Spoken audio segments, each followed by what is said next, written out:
मंगलम गौतमोगड़ी मंगलम कुंद कुंदाद्यो जैन धर्मोस्तु मंगलम सर्वमंगल मांगल्यम सर्वकल्याणकारकम प्रधानम सर्वधर्माणां जैनम जेतुशासनम जैनम जेतुशासनम।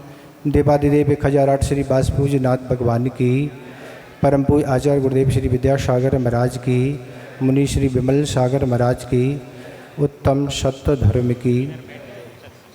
बोलो अनंत सागर जी महाराज की जय। आज का दिन बहुत कठिन दिन है, जिसे सत्य को लोग कठिन भी कहते हैं। कठिन क्यों कहते हैं? क्योंकि सत्य बोलना बहुत कठिन होता है। संसारी प्राणी इसका सहारा लेते ही रहता है। जब कभी इसको अवसर प्राप्त होता है तो वह ले लेता है। पर आचार्य महाराज कहते हैं, जो लोग ये नहीं समझते हैं कि असत्य बोलना पाप है, वह इसका सहारा लेते हैं। पर जो वास्तविक में समझते हैं कि ये झूठ बोलना एक पाप है, वह इस पाप से बच जाते हैं। तो आचार्य उमा स्वामी महाराज ने जो लोग इस पाप से बचना चाहते हैं, उसके लिए तत्वार सूत्र के 7वें अध्याय में एक भावना के रूप में सूत्र दिया है कि तुम अगर इस झूठ से बचना चाहते हो तो क्रोध करने पर नियंत्रण कर लो। बस ज़्यादा कुछ करने ही नहीं। और आप उत्तम क्षमा धर्म के दिन पूरी व्याख्याएं आप सुन चुके कि वह क्रोध क्या होता है। क्रोध की अग्नि बहुत भयंकर होती है। जब वह क्रोध की अग्नि में व्यक्ति जलता है तो कहते वह अंधा हो जाता है, उसको कुछ नहीं दिखता। तो इसलिए आचार्य महाराज कह रहे, अगर तुम सत्य का सहारा लेना चाहते हो, बस क्रोध तुम्हारे द्वारा कहाँ कहाँ उत्पन्न होता है, बस उस पर तुम थोड़ा सा लगाम लगा दो तो सत्य तुम्हारे जीवन में उद्घाटित हो जाएगा। ऐसे अनेक प्रसंग आते हैं कि व्यक्ति को क्रोध करना सिखाना नहीं पड़ता। हमने तो आज तक कोई ट्रेनिंग सेंटर नहीं देखा जहाँ क्रोध करना सिखाया जाता। बाकी बहुत सारी चीज़ें सिखाई जाती हैं, पर क्रोध व्यक्ति देखते देखते और दूसरे के करते करते भय करना सीख जाता है, जैसे एक स्वभाव हो। पर आचार्य महाराज कह रहे, आज तक तुम इसको स्वभाव मानते रहे। ये स्वभाव नहीं, एक विभाव है। स्वभाव वह होता है जो जीव के साथ हमेशा रहता है। अगर क्रोध करना स्वभाव होता तो सिद्धों के साथ भी वह होना चाहिए, पर नहीं। तो इसलिए क्रोध पर अगर नियंत्रण करते हैं तो आप असत्य का सहारा बिल्कुल नहीं लेंगे, सत्य ही बोलेंगे। और दूसरे नंबर क्रोध, लोभ के कारण भी महाराज, लोभ तो आपको पता ही है ना। लोभ के बारे में कल आप सुन ही चुके हैं कि लोभ के कारण कहाँ कहाँ उस असत्य का सहारा लेते हैं। व्यापारी व्यापार करता है और व्यापार करने में अपनी वस्तु को 1000 रुपये की बताता है और ग्राहक 100 रुपये से शुरू करता है। यहाँ भी आगे गाड़ी बढ़ती है, वहाँ पीछे रिटर्न चलती है। अब इस व्यापार के समझौते में, रेट के समझौते में कितने प्रकार के असत्य का सहारा लिया जाता है और इस तरह से निरंतर चलता रहता है कि इतना उतना। पर आचार्य कहते हैं, वह सामान खरीदे या न खरीदे, आप तो खरीदते चले जा रहे हैं। आप जितना असत्य बोलते चले जा रहे, जरूरी नहीं वह सामान खरीदे ही। सामान खरीदे तो भी आप उस असत्य का सहारा लेके पाप का बंद कर रहे, और नहीं ले तो भी आप असत्य का सहारा लेके उस पाप को बंद करते चले जा रहे। तो ये इस तरह से लोभ वृत्ति कहाँ कहाँ चलती है, ये तो एक उदाहरण है सिर्फ व्यापार का। घर परिवार में कहाँ किसका लोभ होता है, प्रसिद्धि का भी एक लोभ है, कहाँ कहाँ किस रूप में लोभ के कारण इस असत्य का सहारा लिया जाता है। तो वो तो बोलने वाला समझे, अपनी भूमिका को समझे कि हमारे अंदर क्या चल रहा है। कोई ऐसी मशीन नहीं है जो आपके मन की बात बता दे। और आज अपन ऐसे हीन पुण्य वाले हैं जो ऐसे मना परे ज्ञानी भी आज हम आपके समक्ष नहीं हैं, जो तो आपकी बात सब कुछ जान लेंगे। आप मन में अभी क्या सोच रहे हैं, आगे क्या सोचेंगे, अधूरा आप सोच रहे हैं वह क्या है, सब कुछ आपके मन तक उनका कनेक्शन लग जाएगा और वह मना परे ज्ञान से सारी बात जान लेंगे। तो ये परिणति है लोभ की। तीसरे नंबर पर आता है भय के कारण भी लोग असत्य का सहारा लेते हैं। भय रहता है तो लगता है कि नहीं, असत्य का सहारा लेने से अच्छा रहेगा। इसके लिए एक कथानक आता है कि एक शेठ था, उसका बड़ा सुंदर एक पुत्र था और वह बहुत प्यारा था उसको। वह उसको प्रतिदिन नए नए आभूषण और नए नए वस्त्रों को पहनाता था और वह अपने पुत्र को घर से बाहर कभी नहीं जाने देता था। घर में ही सारी उसके खेल, रहने आदि की, मनोरंजन की सारी सुविधाएं घर में ही थी और वह घर पर पे ही खेलता था। पर एक दिन पिता को जानकारी नहीं लगी और वह बाहर खेलने निकल गया और खेलते खेलते एक स्त्री ने देखा कि नए आभूषण और नए वस्त्र पहने और वह उसको लोभ आ गया। किसका? आभूषणों का, कि कितने कीमती आभूषण हैं जो तो आज तक हमें देखने तक नहीं मिले, और ये अगर आभूषण हमें प्राप्त हो जाए तो हम तो माला माल हो जाएंगे। ये लोभ भी उसको जागृत हो गया और वह धीरे धीरे अपने घर ले गई उस बालक को और जाके बालक को जो कुछ भोजन पानी आदि था अपना बना लिया धीरे बातों करके, और वह कुछ समय तो खेलता रहा, फिर वह सो गया। बालक जैसे ही सोया और उस स्त्री ने उसका गला दबा दिया और उसका जीवन समाप्त करने के बाद सारे जो कीमती आभूषण थे वह उतार ली। उस समय तो लोभ ने काम कर दिया, पर अब ये विचार आ रहा है कि इस बालक का क्या किया जाए। लोभ भी था और अब भय भी जागृत हो गया कि अगर इस रहस्य जिस दिन भी खुल जाएगा उस दिन बहुत बड़ी समस्या बन जाएगी। दिन तो निकल गया, रात का समय था और उसने एक उपाय सोचा। बाहर उस बालक को वह महिला ले गई और जाके एक सांड वहाँ घूम रहा था। रात्रि का समय था, कोई था नहीं। उस सांड के सीकों में जाके उस बालक को फंसा दिया, जिससे ये साबित हो जाए कि इस बालक की हत्या इस सांड ने की है। और आके अपने घर आ गई।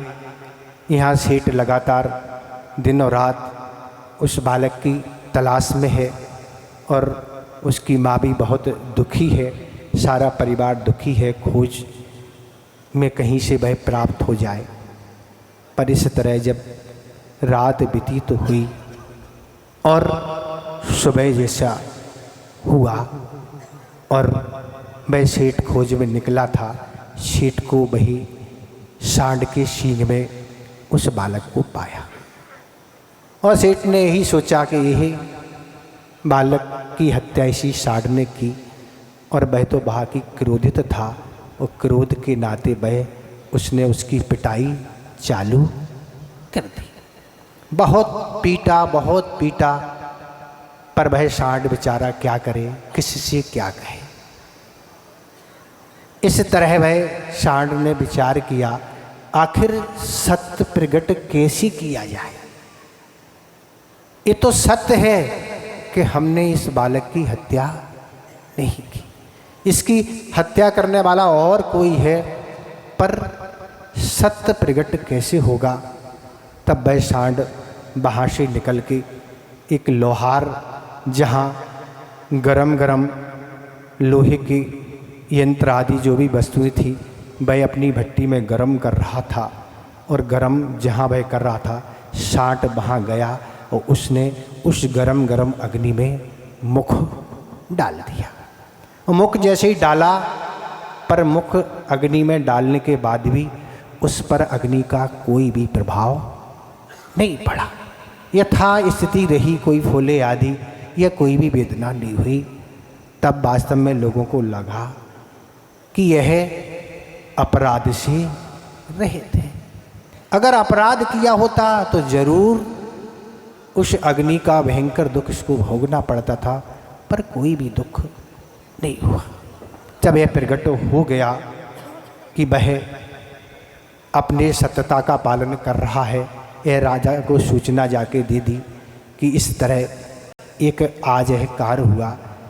इस बैल ने ऐसे ऐसे परीक्षण में वह खरा उतरा, और जाके जब राजा को यह वह बात बताई, फिर राजा ने अपनी गुप्तचरों से इस बात की जानकारी कराई, आखिर इसका अपराधी कौन है।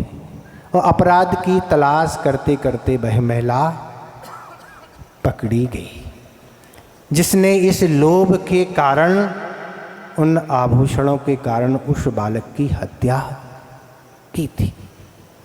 और भय के कारण यह सब कुछ किया था। सारा का सारा रहस्य खुल गया, और राजा के द्वारा उसको दंड प्रदान किया गया। पर सेठ ने जिस सांड को इतनी बुरी तरह से मारा था, वह सेठ बहुत पश्चाताप कर रहा है कि मैंने कितना बड़ा अनर्थ कर लाया। जो वास्तव में अपराधी नहीं था, उसको हमने अपराधी साबित करके इस तरह से मैंने पिटाई की। तो इस तरह से आचार्य उमा स्वामी महाराज कह रहे, भय के कारण भी असत्य का सहारा लिया जाता है। टैक्स चोरी का भय है महाराज, है कि नहीं? उसके कारण भी असत्य है। क्या है असत्य? वो भी सब कुछ बन रहा है। क्या बन रहा है? कागज़ पे बना दिया जाता है ना, और साबित कर दिया जाता है कि यही सत्य है जो कुछ लिखा है। तो इस तरह ही असत्य होते हैं, पर कुछ लोग वास्तव में इस टैक्स चोरी आदि भी नहीं करके अपने जीवन को सुरक्षित कर लेते हैं, और सत्यता साबित करके अपने जीवन को बचा लेते हैं। मैं भी एक कथानक है कि एक सेठ जी थे, उनकी एक दुकान थी और वह व्यापार करते थे, पर किसी कारण बस उनके यहाँ छापा लग गया। और छापा लग जाने से वह कोर्ट में केस प्रस्तुत हुआ, और जाके उनको तारीख पर बुला गया, और उनने ये सारी जानकारी वकील को देते हुए बताया, ऐसा ऐसा एक केस लगा है, इस तरह की ये तारीख है। वकील और वह सेठ जी दोनों उस अदालत में उपस्थित हुए। जज ने कहा, आप क्या कहना चाहते हैं? वकील को सारी बातें अवगत करा दी थी। वकील ने यही कहा कि सेठ जी की एक 5 फीट की दुकान है, उसमें पूंजी भी बहुत कम लगी हुई, चूँकि सेठ जी गरीब व्यक्ति हैं और ज़्यादा कुछ बिक्री नहीं होती है। 20, 30, 40 रुपये, 50 रुपये की ही बिक्री होती है, ज़्यादा इनका व्यापार नहीं चलता है। इस तरह से वकील ने प्रस्तुति की ताकि सेठ जी क्या उस जो भी दंड जो भी टैक्स लगना है बच जाए। ये वकील ने सारी प्रस्तुति की, पर सेठ जी कहते हैं हमारे वकील साहब ने जो कहा है कि 5 फीट की दुकान है वो तो सही कहा है, पर एक उसके पीछे 20 फीट का हाल भी है। क्या कहा?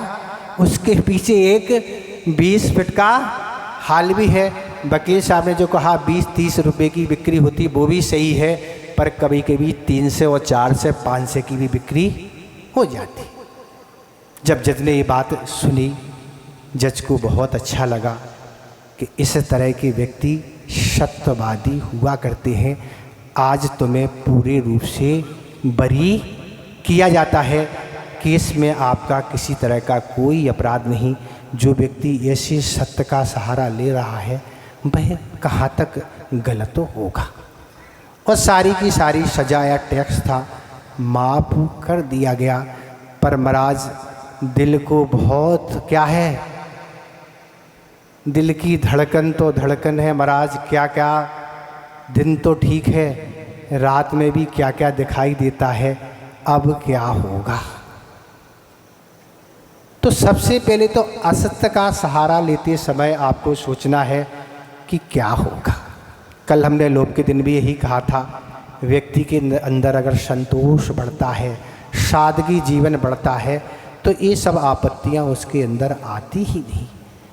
जहाँ उसके अंदर लोभ बढ़ता है, संतोष नहीं होता है, वहीं करोड़ों अरबों क्या है वो भी महाराज अभी जो शून्य से शिखर की ओर ऐसे 10 लोग दुनिया में होंगे जो शून्य की ओर थे, जिनके पास अल्प पूंजी थी, पर आज उनका क्या है नंबर, भारत में क्या विदेशों में भी नंबर चलता है कि वह कहाँ से कहाँ पहुँच गए। उन्हीं में आप अगर नंबर आप लगाना चाहते हैं तो उनकी गतिविधियाँ देखें। एक प्रसंग हम आपके सामने रखते हैं। बड़े बड़े उद्योगपति दुनिया में हैं, पर उनके अंदर कितना टेंशन है, इस टेंशन की आप कोई माप नहीं कर सकते। एक जैन उद्योगपति थे, वही किसी सेमिनार में आए थे। उस सेमिनार में एक विद्वान भी आए थे।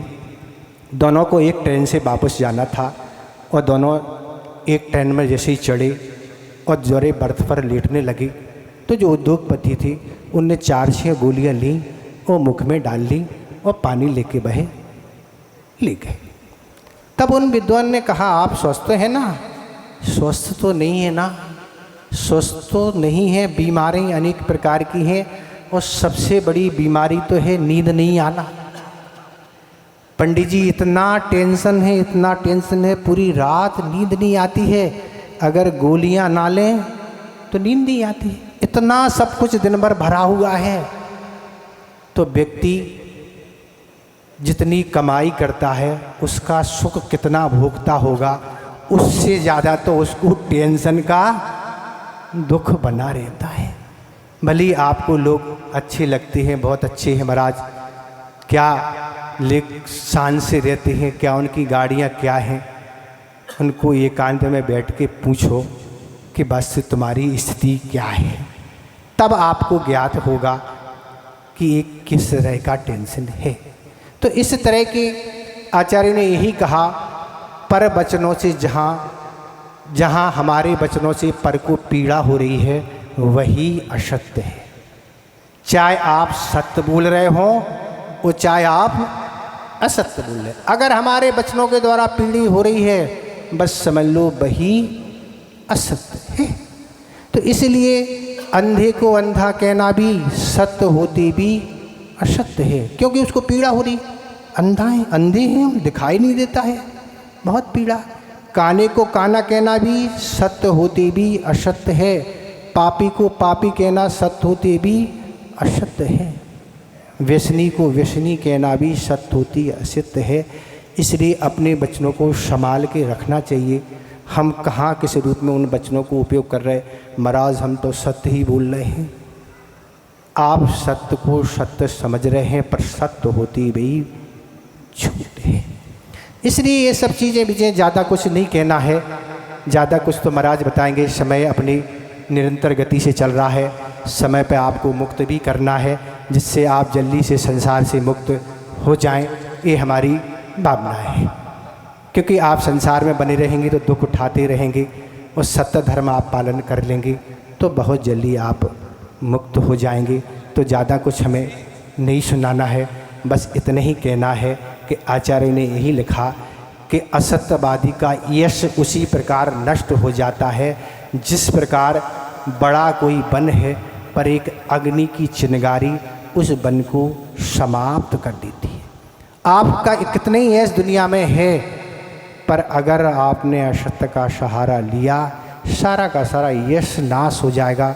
लोगों का श्रद्धा और विश्वास उठ जाएगा कि ऐसे बोलने में कोई मतलब नहीं। तो ऐसी स्थिति है। आचार्य ज्ञान सागर महाराज ने कहा था कि सत्य और प्रिय वचन बोलने वाले को आर्थिक हानियां उठाना पड़ती। कब तक? जब तक लोगों को ये पता न लग जाए कि इसके पास असत्य के लिए कोई जगह नहीं, तब तक उठाना पड़ेगा। जब पता पड़ जाएगा नहीं ये तो सत्यवादी है, ये तो व्यापार सत्य करता है, बस उसी दिन से उसका आदर सम्मान, उसका सब कुछ अच्छा होने लगेगा। इसलिए आप समझें कि सत्य कहाँ है। आज 1 अप्रैल मनाया जाता है कि नहीं हमें नहीं पता, पर हम जिस समय थे उस समय एक 1 अप्रैल आता था, उस समय लोगों को बेवकूफ़ बनाया जाता था। झूठ बोल के तुम्हारे मित्र का एक्सीडेंट हो गया, तुम्हारी पत्नी का मरण हो गया, वह समाप्त हो गया, इस तरह लोग मनोरंजन करते थे। पर वह सब क्या है? असत्य है, और जहाँ असत्य है वहाँ हिंसा है। इसलिए आचार्य पूज्यपाद महाराज ने लिखा है कि सत्य की क्या है? हिंसा को बचाने के लिए ये सत्य आदि 4 बाड़ियाँ हैं। अगर आप इनका कंट्रोल नहीं करते हैं तो वहाँ वहाँ आपकी हिंसा जरूर हो रही है। इसलिए अपने जीवन को अच्छा बनाना है तो इस सत्य की शरण लें। धीरे धीरे आप प्रयास करते हैं तो वह सत्य आपको अपने जीवन में आ जाएगा और अपने जीवन को आप बहुत अच्छा बना लेंगे। अगर यही सोचेंगे कि लोग बोलते तो हम भी बोलते चले जा रहे हैं, ये कोई लोगों मापदंड नहीं है, कोई आचार प्रणता नहीं है, कोई आगम नहीं है लोग। इसलिए सत्य की शरण लें और अपने आगामी जीवन को सुंदर बनाएं, इतने ही पर्याप्त समझते हैं। अहिंसा परमो धर्म की। बोलो आनंद सागर जी महाराज की जय। बोलो मुनि संघ की जय। अब सभी अपने हाथों को श्रीफल बनाए और